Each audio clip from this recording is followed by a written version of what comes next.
बच्चों, so let's read this question. Fill in the blanks. The Dashed Act of 1870 stated that any person criticizing or protesting against the British government could be arrested without trial.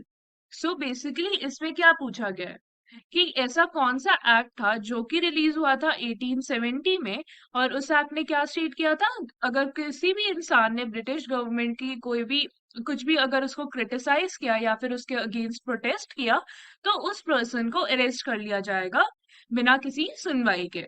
सो ऐसा कौन सा act था? तो हमें पता है sedition act of 1870 जो हमारा था, it is also considered as a turning point for the struggle for freedom in India.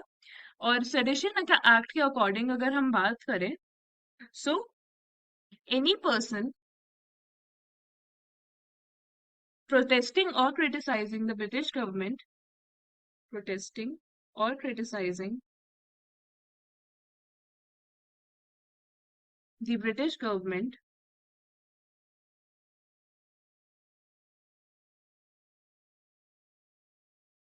could be arrested without due trial।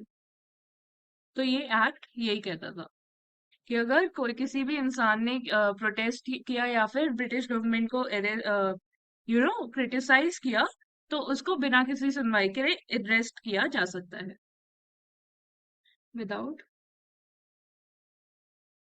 Due trial. तो इंडियन नेशनलिस्ट जो थे, they began protesting and criticising the use of authority by the British. So basically जो Indian activist थे या फिर जो भी nationalist थे उस टाइम पे, उन्होंने इस एक्ट के लेकर बहुत ज्यादा प्रोटेस्ट की, क्योंकि as we can see it was a very unfair practice कि आप किसी को बिना ट्रायल के कैसे अरेस्ट कर सकते हो। So they also began fighting for a greater equality and wanted to change the idea of law from a set of rules that were forced to obey, or we can say to law as including ideas of justice। So basically हमारे लिए आज के time पे वो क्या है, it is constitution. जो laws हमें अबाइड बाय करने होते हैं या जो लॉज हमें फॉलो करने होते हैं, it is written in a constitution. तो जो उस टाइम के इंडियन नेशनलिस्ट थे, they proposed a idea, they propose this idea only. तो हमारा आंसर तो हो जाएगा इसका सेडिशन एक्ट, और we can say this will come inside the blank. I hope you understood the question well. Best of luck.